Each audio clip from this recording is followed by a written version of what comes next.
Debarpita got a 9 in listening and reading, a 7.5 in speaking, and an 8 in writing, which is incredible. She is from India but living in Dubai at the moment. In this interview, she explains her preparation for the IELTS test and how she was able to get such a high score on her first attempt. Now, one thing that really struck me from talking to her is that one of the best ways to do well in the IELTS test is to simply love learning and communicating in English. Debarpita clearly loves speaking English, and she also explains how she had always been writing letters and emails in English to her friends ever since she was a child. As always, the goal of these interviews is to learn from the strategies, tips, and techniques that these people have taken advantage of to get a high score in the IELTS test. And I really hope that these ideas can help you in your own preparation.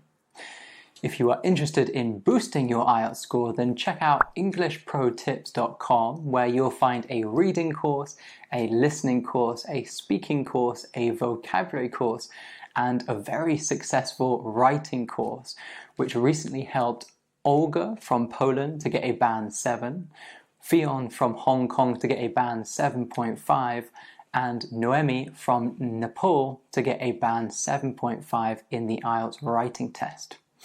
Okay, on with the interview.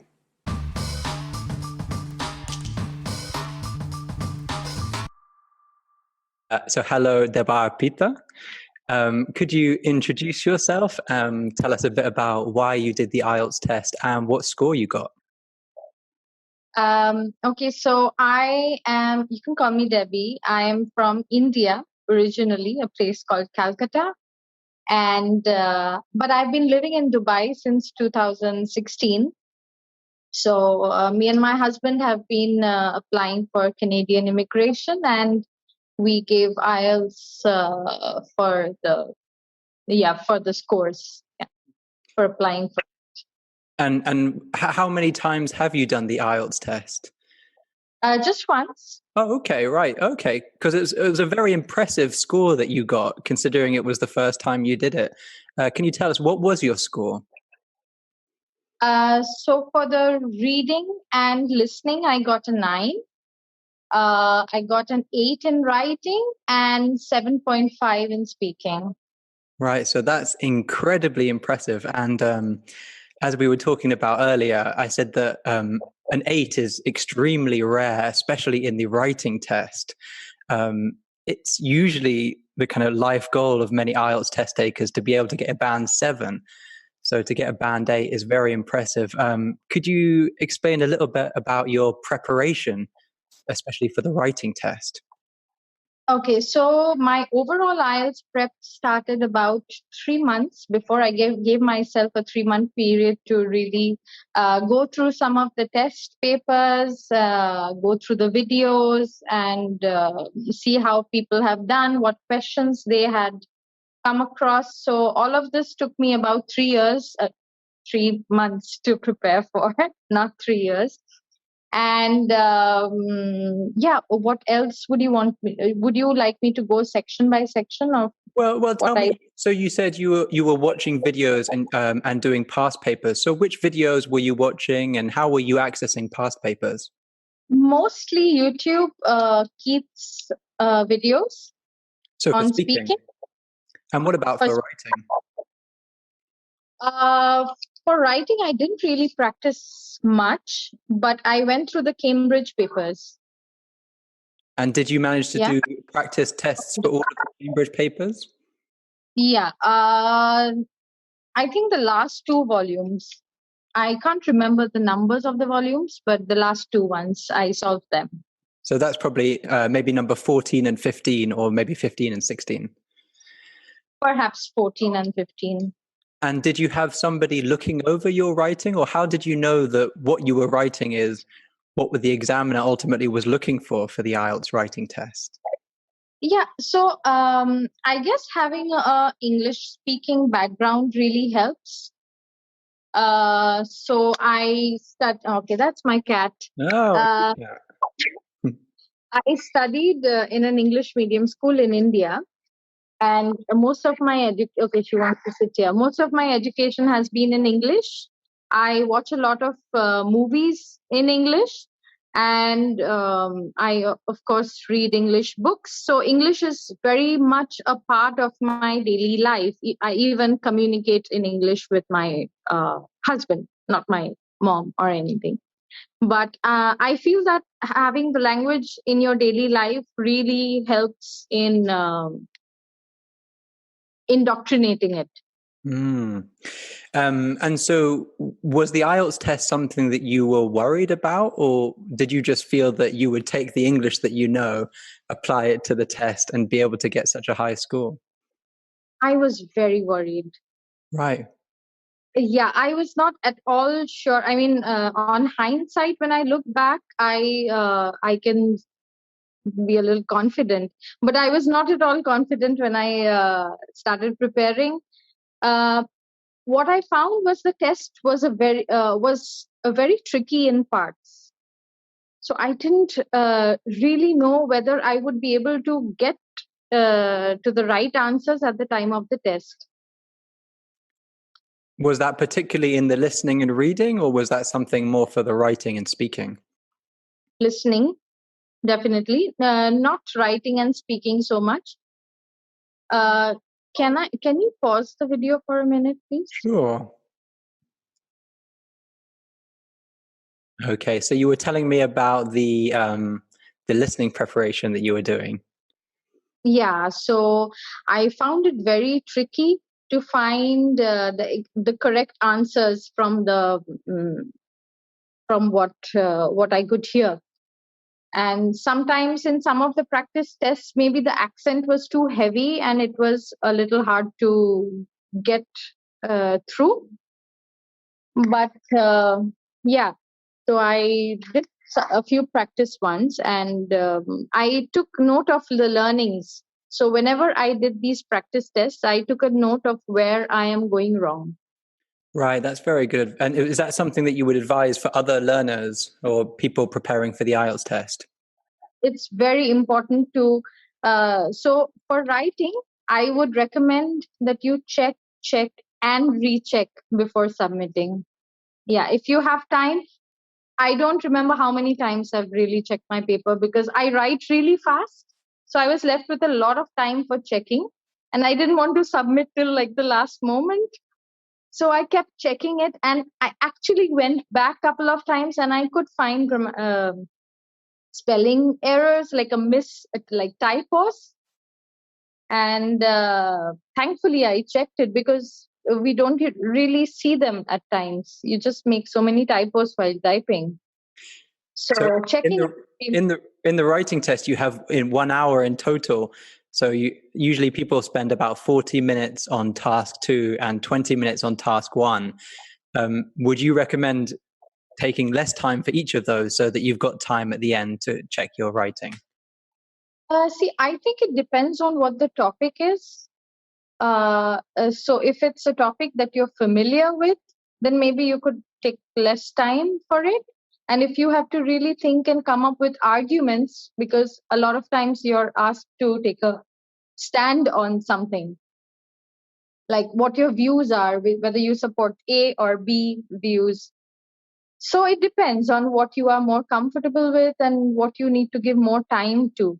I gave more time to, I think, the second one, but overall I think I finished in like 30 minutes. You finished the whole of the writing test in 30 minutes. 30 minutes, yeah. Right, okay.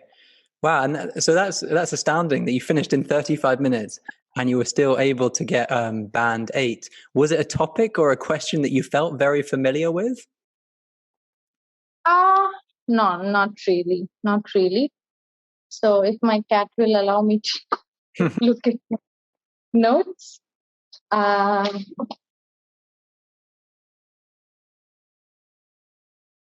mm, I think there was a question about Yeah, I think there was a question about museums or movies. Which do you think students should more attention on for learning history? So, which is a better medium for learning history? So it sounds So, like you might have done the general IELTS test.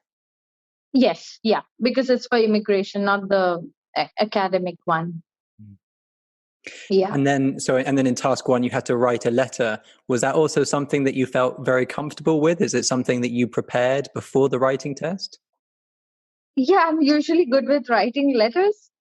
And I've been doing that since my school days. I remember my friends used to make me write their letters. So I guess that came handy. Yeah. So you said, you were studying for IELTS for 3 months, but maybe actually your entire life you've been doing a lot of things that prepared you very well for the IELTS test. Yeah, perhaps a little bit of love for the language also pays off, I think. So would you say you're a language lover? Do you love learning languages and communicating, especially in English? I do love English. So my grandfather really nails the language in my head since I was little. He's no more. But I grew up loving English and literature and movies. So it helps to be in touch with whichever language you want to learn because you forget fast, And so whichever language. what advice would you give to those people that actually just need to improve their general English level, not necessarily their exam skills? Yeah. So I think usage is key.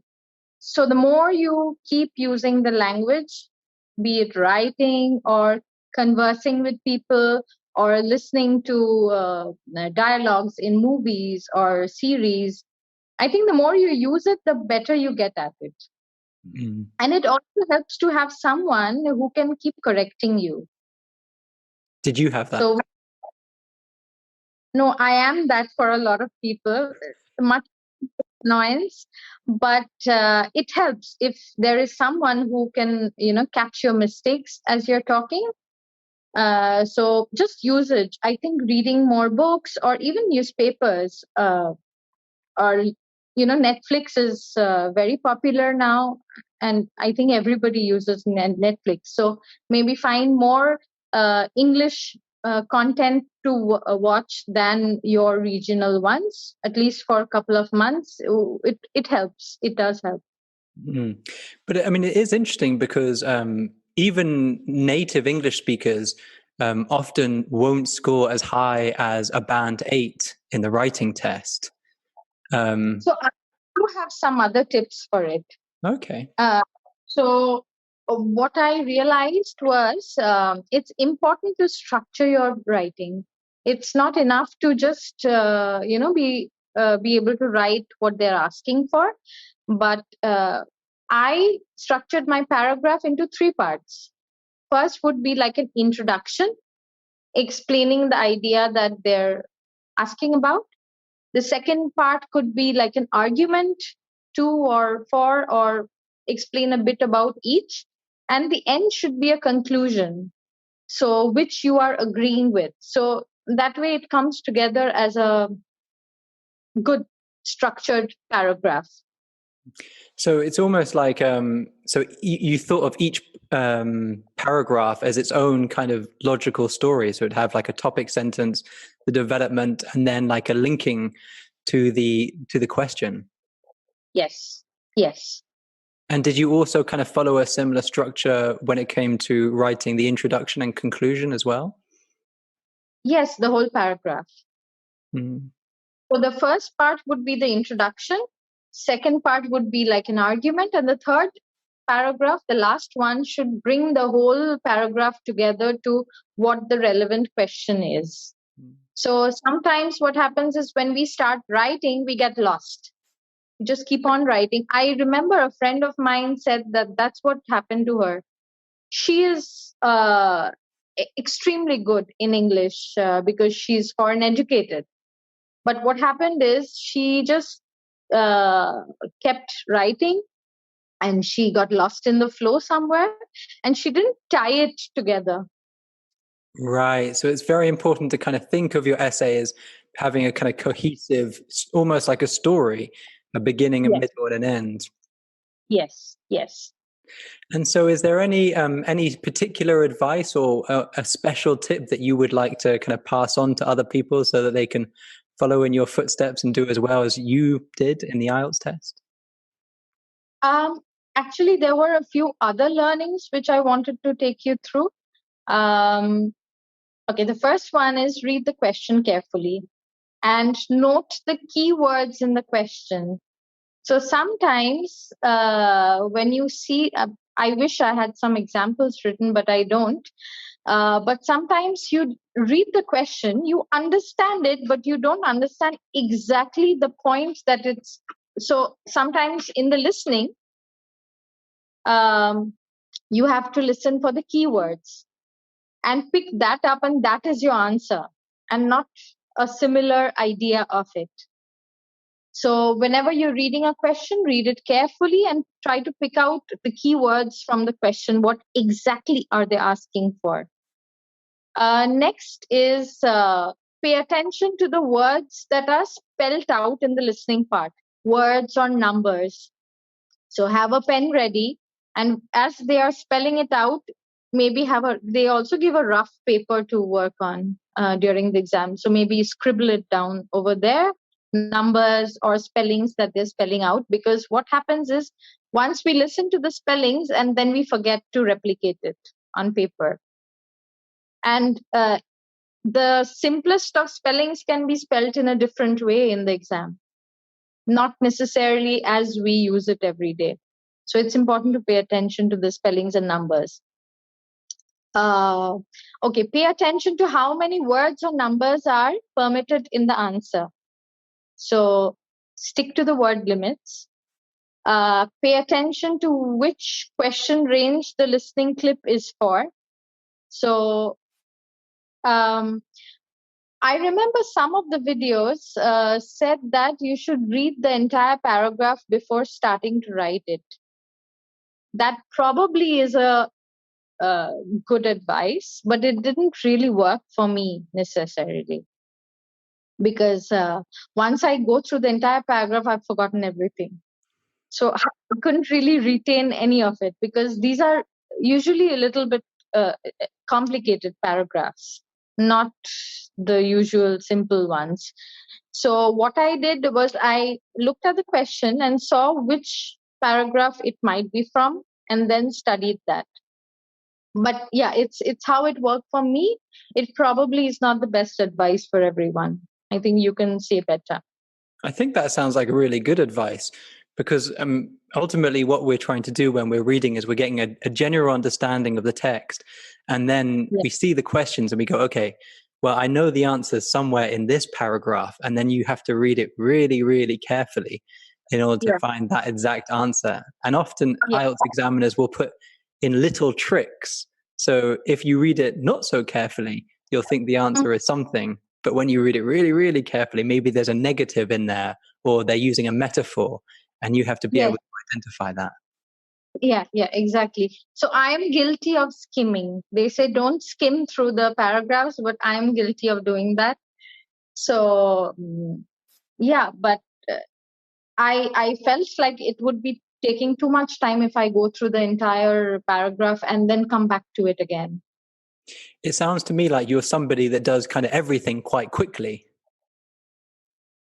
Possibly. Well, but very well at the same time. But you like to move with a lot of concentration in a very short period of time. Yeah, I remember my husband gave the exam next to me. He was sitting right next to me. So he told me, you were not moving during the exam. I got really worried for you out there, because I was hunched on the computer and I was not moving. And he said, even after the test was over, you were still sitting like that. So I don't know what I was doing that day, honestly. But yeah, I was trying to concentrate as best as I could, because it's very important. I was hanging on to every word that was in the the headphones. Yeah, it's actually one thing that I hear quite regularly from the students of my courses is they say they find it very difficult to concentrate for the entire period of the test because it's such a long test. Um, do you have any advice for that? Well, I would say practice more if it's something that you struggle with. And while practicing, think of it as the real exam. Don't take it casually, and do the full duration at least twice.